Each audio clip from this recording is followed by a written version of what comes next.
Hello and welcome to our introductory series on the divine principle. I'm Reverend Phillip Schanker. In our first presentation, we studied the principle of creation, the laws and principles that govern the natural world. And from there, we came to understand the nature, purpose, and heart of the first cause, the Creator whom we call God.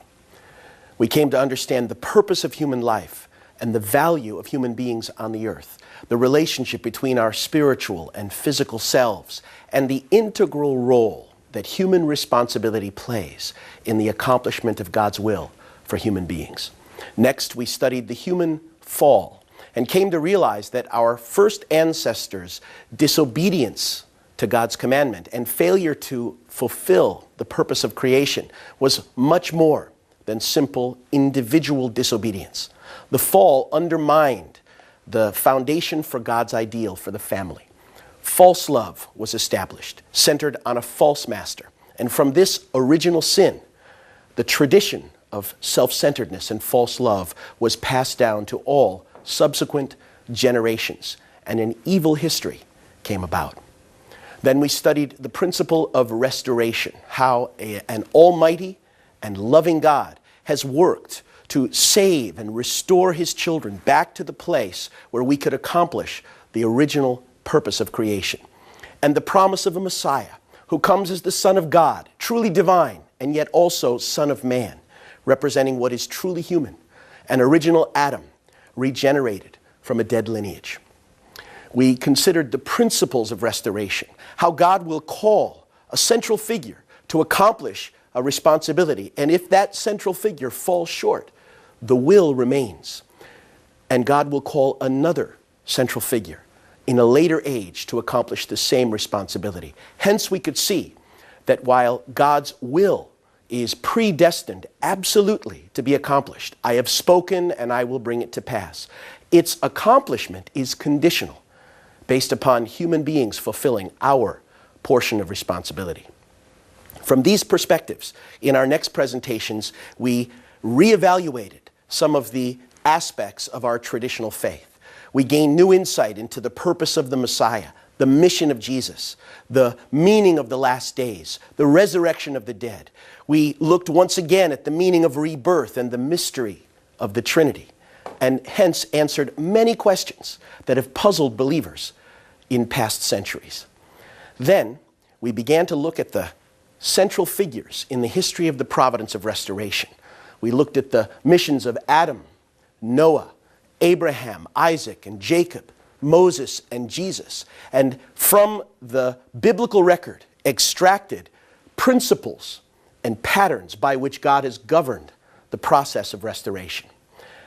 Today, we're going to begin, for the rest of our series, a process that may seem tedious, but I think you'll find it meaningful and exciting. We're going to apply these principles of restoration found in the biblical record to history outside of the Bible, all of human history from the beginning until now, including the time we're living in. So let's begin today by understanding the periods in providential history and the determination of their lengths. First, let's consider the meaning of parallel providential periods. When a period of history repeats the events of a previous period, even though there may be differences in the scope or the degree, the periods are called parallel providential periods. The principal cause behind these parallels lies in God's providence of restoration and the principle of indemnity, meaning the conditions necessarily made by human beings to restore what was lost previously. Now, let's consider the factors that determine these parallel providential periods. Parallel periods recur because of repeated dispensations to restore what we've been studying, the foundation to receive the Messiah. Accordingly, the factors which determine the formation of parallel providential periods are, first, the three conditions necessary for the foundation of faith: the central person, The person who represents Adam, who lost faith in God's word, and who, by obeying God's direction or word, restores that faith. Second, the offering or conditional object, which, by being offered, represents the original commandment that was to be obeyed. And thirdly, the time period, representing the growth period that Adam should have completed. Secondly, these parallel periods are determined by these contents: the indemnity condition to remove the fallen nature, which is necessary to restore the foundation of substance. So there's someone in the position of Abel, and a person or group or nation in the position of Cain that must unite with that chosen central person. These factors shape the parallels of history. So there are two characteristics of parallel providential periods that stand out. First, the lengths of these periods are determined based on a fixed number of generations or years of the necessary indemnity period, representing, of course, the growth period for Adam and Eve originally. Second, the parallels in history are shaped by these providential factors: the central figure, the offering or conditional object for the foundation of faith, and the indemnity condition to remove the fallen nature for the foundation of substance, consisting of an Abel position and a Cain position or people that should unite with that Abel. Now, let's consider the ages in the providence of restoration and how these parallels were determined. The first period of history, the period from Adam to Abraham, is known as the age of the foundation for restoration. Let's consider how these periods developed in that age. The numbers of generations or years in the periods of the age to lay the foundation for restoration. So, why and how is the providence of restoration prolonged? First, why is it prolonged? According to the principle of predestination, since God absolutely predestines his will, he will surely realize it one day. I have spoken, and I will bring it to pass. I have purposed, and I will do it. Isaiah 46:11. I tell you, till heaven and earth pass away, not a dot, not an iota will escape from the law until everything is accomplished. Jesus in Matthew 5:18. However, whether God's will is fulfilled through any particular individual is conditional upon the fulfillment of that individual's portion of responsibility. In Deuteronomy 28 and 30, God makes clear, I have set before you life and death, blessing or curse, and you must choose. Therefore, choose life. So it's contingent upon the fulfillment of human beings' portion of responsibility. Accordingly, when the will is not fulfilled because the responsible person fails, God will rebuild the foundation and choose another person in a later era to take his place. Now, God's will is determined absolutely. Therefore, he will continue his work until its complete fulfillment, which prolongs the providence in the process. Next, how is it prolonged? Or in what manner are these ages shaped and developed? According to the principle of creation, God is a being of the number 3. In other words, God's nature contains the dual characteristics of inner nature, his character, which is one aspect, and his external expression or form, which is a second aspect. And then the united whole formed from their oneness is the third aspect. Likewise, when God creates every living being, he expresses himself through origin, division, union, action, as we studied in the principle of creation. Hence, all things created in his likeness manifest themselves through a 3-stage process with respect to their mode of existence, their movement, and their growth. We can see that the entire creation develops through 3 distinct stages of growth. Therefore, whenever the providence of restoration is prolonged or delayed, it may extend to as many as 3 stages. Restoration, likewise, involves 3 stages of growth. Now let's tackle a complicated concept: vertical indemnity conditions and horizontal restoration. Now in this discussion, vertical refers to the conditions inherited from earlier ages, passed down vertically, or those which we pass on. And horizontal refers to those conditions made in our lifetime on the earth. So the conditions we inherit, what we're meant to accomplish on earth, and then vertically what we pass down. Let's discuss.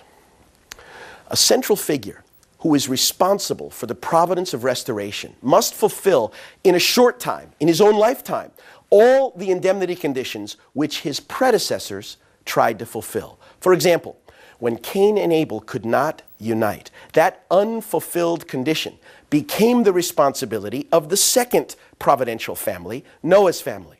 So Ham and Shem had that inherited condition plus their own responsibility to unite. When they failed to unite, the accumulated responsibility was inherited by the third providential family, the family of Abraham. Now, Jacob and Esau had the responsibility to restore through indemnity the unfulfilled conditions plus their own responsibility to unite. Now, you can see that the more the providence of restoration is prolonged and the past indemnity conditions accumulate, then the heavier will be the conditions of indemnity which the new central figure must fulfill. The conditions which accumulate in the course of providential history are called vertical indemnity conditions. And this process, the task of the central figure to fulfill all of these conditions in a short time, is called horizontal restoration through indemnity. Now, the opposite situation can also occur, where horizontal restoration can be continued vertically. For example, when a central figure doesn't fulfill their responsibility in the third stage, it can then be passed on through successive generations. For example, by making an acceptable symbolic offering, Abraham was originally supposed to restore horizontally all the vertical conditions which had accumulated due to the mistakes of Adam's and Noah's families. Yet, Abraham's mistake in his first offering caused another failure. Since this was the third attempt in the providence to restore the family foundation for the Messiah, the principle required his family accomplish without fail. To this end, God set up a special dispensation. God had Abraham, Isaac, and Jacob fulfill the necessary indemnity conditions while regarding these 3 as one person with respect to his will. Therefore, despite this prolongation through 3 generations, God could credit Abraham with having fulfilled the horizontal indemnity conditions. This is the reason why, when the Jews refer to the God of Israel, when the God of Israel is mentioned in Scripture, he's the God of Abraham, the God of Isaac, the God of Jacob, because these 3 individuals accomplished one providential mission. Now let's consider the numerical indemnity periods that shape these periods for restoring the foundation of faith. A central figure has to fulfill one or more numerical indemnity periods in order to restore the foundation of faith. Why is this? It's based on the principle of creation. The first human ancestors were to become complete by passing through a growing period characterized by certain numbers, thus laying the foundation of faith. Now, what would these numbers be? In the process of development, one of them would be the number 3, coming from the 3 stages of growth. Another would be the accomplishment of the 4-position foundation. Another number would be represented by the 7 stages of development, or as the Bible calls, the 7 days of creation in maturing the universe, the number 7. Also, we remember the 3 objects' purpose, how each of the participants in the 4-position foundation are to make oneness with the other 3. So the number 12 has its foundation in the completion of the purpose of creation. The number 21 comes from 3 stages of this completion of the number 7, and so on and so on. So we find these providential numbers repeated throughout the Bible, even manifested in our physical bodies and in the laws of nature. Let's consider how they govern the providence. If Adam and Eve had accomplished the purpose of creation, they would have become the perfect embodiments of the quality of the numbers 12, 4, 21, and 40. Due to their fall, however, even as they were claimed by Satan, so also these numbers were claimed. Therefore, the central figures in the providential history must fulfill these numerical periods of indemnity to restore the numbers 12, 4, 21, and 40, in order to restore the foundation of faith. Now let's consider how, in the family of Abraham, at the end of this first 2,000-year period, Abraham's failure caused horizontal restoration to be extended through the next 2 generations, vertically, and how that extension reflected these providential numbers. Abraham had the opportunity to restore the numerical indemnity periods all at once through the symbolic offering. However, because he failed in his offering, the indemnity periods could not be restored horizontally or in that moment in his lifetime. It became necessary for them to be restored vertically, in other words, through the successive generations, including Isaac and Jacob. By prolonging the fulfillment of his will through Isaac and Jacob, God worked then to fulfill in succession indemnity periods that would restore the numbers 12, 4, 21, and 40. Let's see how that took place.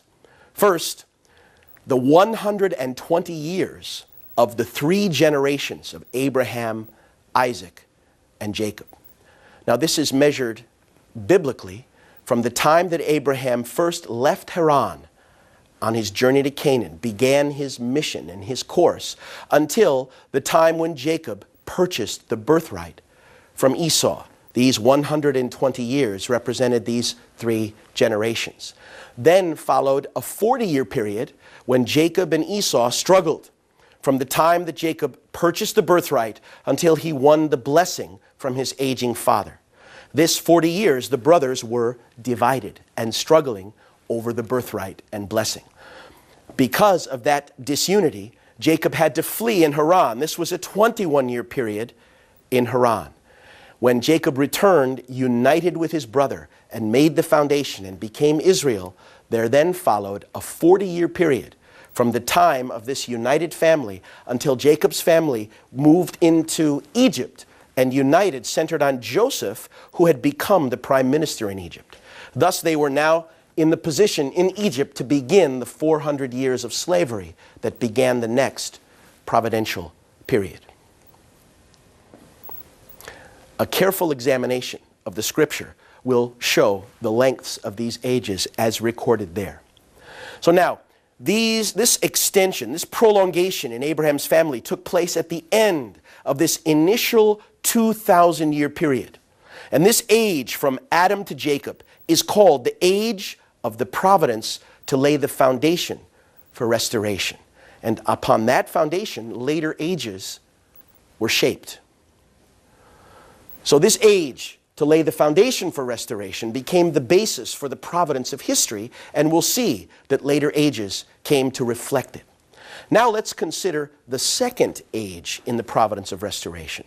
That time from Abraham's family extended up until Jacob and Joseph, from Abraham to Jesus. This is the Old Testament period in biblical history. It's also the age of restoration. So let's consider the periods and their lengths in the age of the providence of restoration. So we have this foundational period upon which it is based.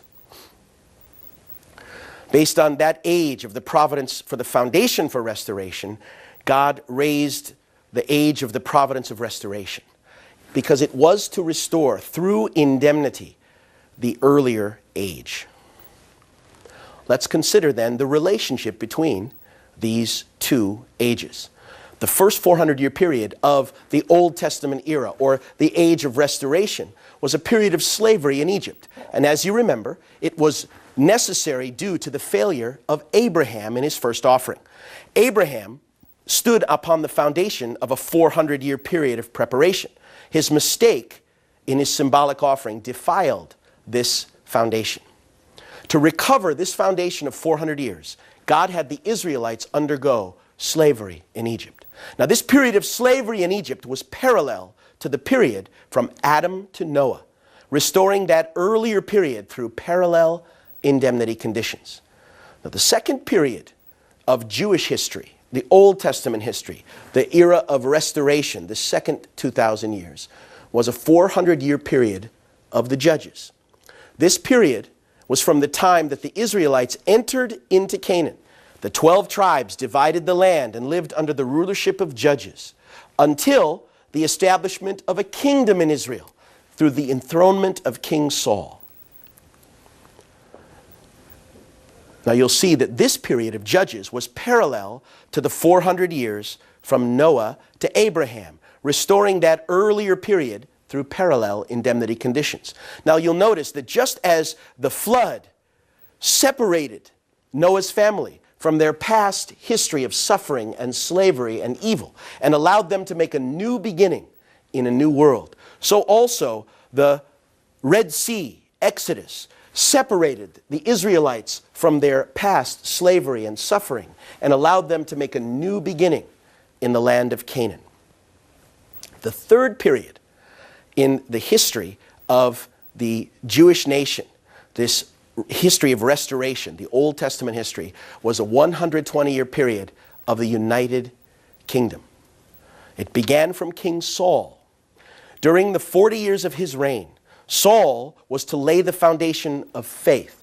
By what? By respecting the Abrahamic covenant, the Mosaic law, by building the temple, by uniting the people around one tradition of faith in preparation for the Messiah. This would have been accomplished through the building of the temple. However, when Saul became faithless, God's will to build the temple was prolonged through the two 40-year reigns of David and Solomon. Thus, the period of the United Kingdom was prolonged to 120 years. Now, this is obviously parallel to the 3 generations of Abraham's family in the earlier period, Abraham, Isaac, and Jacob. Just as the dispensation, which began with Abraham, was prolonged through Isaac and Jacob, God's dispensation with King Saul was extended to King David and King Solomon.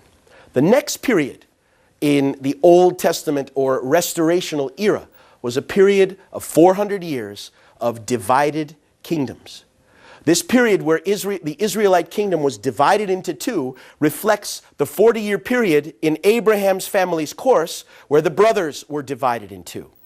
Now this period began when the United Kingdom in Israel was divided after Solomon into the northern kingdom of Israel, where there were 10 tribes and more unrighteous kings, and the southern kingdom of Judah, where there were 2 tribes and more righteous kings. This period lasted until the people of Judah were taken into exile in Babylon. In fact, the northern kingdom of Israel, the 10 tribes, were decimated by the Assyrians, as we'll discuss later. We're going to talk about the details of all of these periods a little bit later. The northern kingdom decimated by the Assyrians. History refers to them as the 10 lost tribes of Israel. But the remnant, the 2 tribes in Judah, also fell into faithlessness, and they were taken into captivity in Babylon at the end of this period.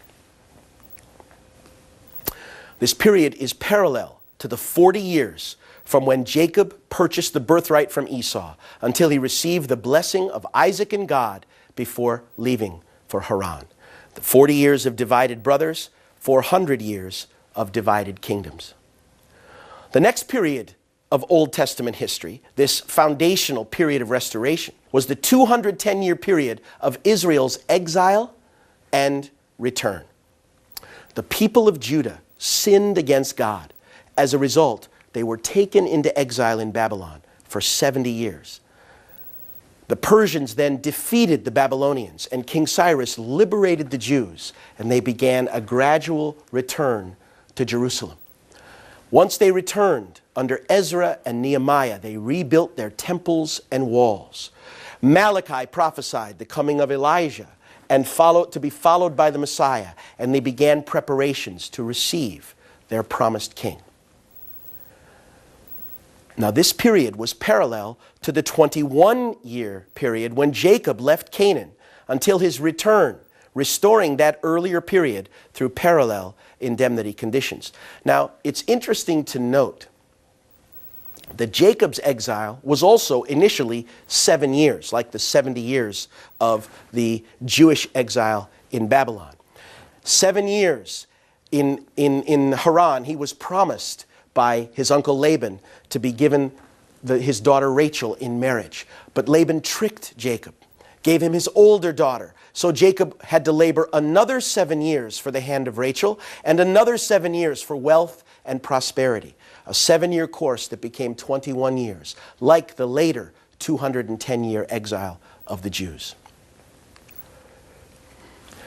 The final period of Old Testament history was the 400-year period of preparation for the coming of the Messiah. This from Malachi until Jesus. After the Jewish people returned from exile, until the birth of Jesus, they reestablished their faith, and based on Malachi's prophecy that Elijah would come, followed by the Messiah, they began as a nation to prepare for his coming. They restored the law as the center of Jewish tradition. They restored worship in the temple, the school of the Pharisees, and a strong tradition waiting for the day when the Lord would come. Now, this period was parallel to the 40-year period from Jacob's return to Canaan until Jacob's family reunited in Egypt, centering on Joseph. And it restored that earlier period through parallel indemnity conditions. So we can see that this pre-Old Testament era, which formed the foundation for the providence of restoration. Please remember, during that period, because human beings had fallen so low, deceitful above all things, there was no foundation to receive God's word. And so no commandments or laws, but human beings related to God through offerings, the best of our flock, the best of our crop. However, this period was paralleled by the later Old Testament age, centered on the Ten Commandments and the Jewish laws. We can see the clear process of restoration through indemnity. Next, let us consider the next age in the providence of restoration. Now, up until now, we've been discussing the parallels and patterns and ages as described in the Bible. But if Christian history inherited this same mission, shouldn't it also then parallel the history of the Old Testament? Would it be possible that this history outside of the Bible follows the same pattern, the same ages, the same process as biblical history? If so, we would have to recognize the hand of a loving and wise God working behind the events of history. Let's take a look. Let's consider the periods and their lengths in the age of the prolongation of the providence of restoration.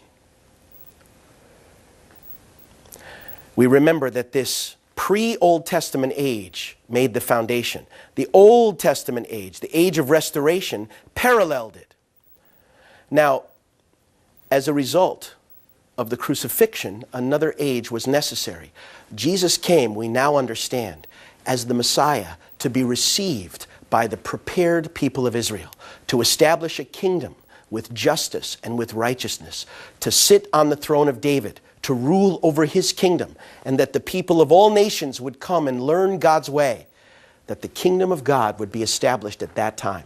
However, because of the crucifixion, Jesus met with faithlessness. He was rejected, misunderstood, never acknowledged as the very Messiah that the people were waiting for, sent to the cross. Therefore, the providence of Christianity came about as a restoration of this earlier period. The age of the prolongation of the providence of restoration is a substantial parallel to the age of restoration. Therefore, the corresponding periods will proceed in a parallel fashion, both in order and in length. If so, it will give us deeper insight into the significance of the providence of restoration. Now, in later presentations, we're going to discuss the details of each of these ages and how they paralleled. But now let's just look at the formation and length of the ages and the basic symmetry between them. We know the age of restoration, the Old Testament era, 400 years of slavery in Egypt, 400 years of the tribes being ruled by judges, 100 years of a united kingdom, the 400 years of divided kingdoms, the 210 years of exile and return, and finally a 400-year period of preparation to receive the Messiah. Let's now look at the development of the later ages and how it followed the same course. The first period of Christian history outside of the Bible, but able to be viewed in recorded history, was a 400-year period of Roman persecution. During this period, the Roman Empire persecuted Christians. Ultimately, Emperor Constantine began the change when he formally recognized Christianity's right to exist as a legal religion in 313. But ultimately, it was 392 when the Emperor Theodosius established Christianity as the state religion of the Roman Empire. This period was parallel to the Israelites' 400-year period of slavery in Egypt. Its purpose was to restore that earlier period through parallel indemnity conditions. Now, the next period of Christian history, of New Testament history, was the 400-year period of regional church leadership. In this period, the people were led by regional church leaders, patriarchs, bishops, and abbots, with multiple roles corresponding to the judges in the earlier period in Israel. The purpose of this period was to restore that earlier period of judges through parallel indemnity conditions. In the Old Testament era, just as the 12 tribes had moved in and divided Israel into lands under each of the tribes, so also in the New Testament era, the Christian realm was divided into 5 holy sees. And like the time of the tribes, when the strongest of the tribal leaders was made the judge, so also the strongest of the patriarchs of these 5 sees became the Pope. There are other parallels which we'll discuss in detail in our next presentation. The next period of Christian history was the 120-year period of Christian empire. His name was Charles the Great, or Charlemagne. His goal was to build St. Augustine's city of God and to realize a godly Christian empire which he envisioned as the Holy Roman Empire. Now, this 120-year period of Christian empire, also called the Carolingian Empire, began with Charlemagne's enthronement as emperor on Christmas Day in 800 AD. This united empire ended 119 years later, when Charlemagne's royal line ceased. His grandsons conflicted and divided the empire. It ended in the eastern half of the realm, and Henry I was elected king of the German lands. The purpose of this period was to restore the earlier 120-year United Kingdom of Israel through parallel indemnity conditions. The next period in Christian history, we'll learn, was the 400-year period of divided kingdoms. The Carolingian Empire was divided into 2 kingdoms. The Eastern Franks, which became the Holy Roman Empire, and the Western Franks, which became the Kingdom of France. This period was the parallel to the 400-year period when the Israelite kingdom was divided between Judah in the south and the 2 tribes there, and Israel in the north and the 10 tribes there, restoring that earlier period through parallel indemnity conditions. The next period of Christian history was, amazingly, a 210-year period of papal exile and return. The 210-year period of exile and return of the Pope restored through parallel indemnity conditions the earlier period of Judah's exile and return. It began in 1309 AD, when Pope Clement V was literally kidnapped, forced to move the papacy from Rome to Avignon in France, and to live there subject to the kings of France. How long was the papacy in France? 68 years until 1377, when Gregory XI returned the papacy to Rome. However, after the papacy returned to Rome, the confusion and conflict did not end. The next pope was rejected by a group within the church, and another pope was elected. These two were arguing until a third arose and said the other two are not legitimate. This papal schism caused great confusion, and this period of political fighting and struggle continued until the Protestant Reformation in 1517. The final period of Christian history, beginning from Martin Luther, is a 400-year period of preparation for the second advent of the Messiah. A parallel 400-year period of preparation for the Messiah began in 1517 with Martin Luther and the Protestant Reformation. This period lasted until the eve of the second advent of Christ on the earth. The purpose of this period was to restore the earlier period of preparation for the first advent. We can see the distinct parallels between these two periods. This final 400 years brought us onto the doorstep of the 20th century, the beginning of the first of several world wars, which Jesus said in Matthew 24 would be the signs of his coming. Wars and rumors of wars, nation rising against nation, kingdom against kingdom. This 400-year period brought us to the establishment of communism, the first of a number of tyrannical movements, including Nazism and other fascist efforts in the 20th century, anti-God, ultimately anti-Christian, and therefore ultimately anti-Christ. The 20th century and this era of tremendous struggle was the struggle to end the old history and begin a new history. So we see that the 2,000 years of the history of Israel, the Old Testament age, recorded in the Bible, was paralleled by the 2,000 years of Christian history, recorded outside the Bible. It is therefore possible for us to recognize that a loving and wise God has been working through the process of human history, not by arbitrarily making people do this or that or controlling events, but through the principle of restoration that governs the process of our struggle to return. In our next presentation, we're going to look at these two providential periods, the history of Israel and the history of Christianity, in greater detail, and we'll only see more clearly how these periods paralleled, and understand more deeply the process by which God is working to restore his children and fulfill his original purpose of creation. Thank you very much.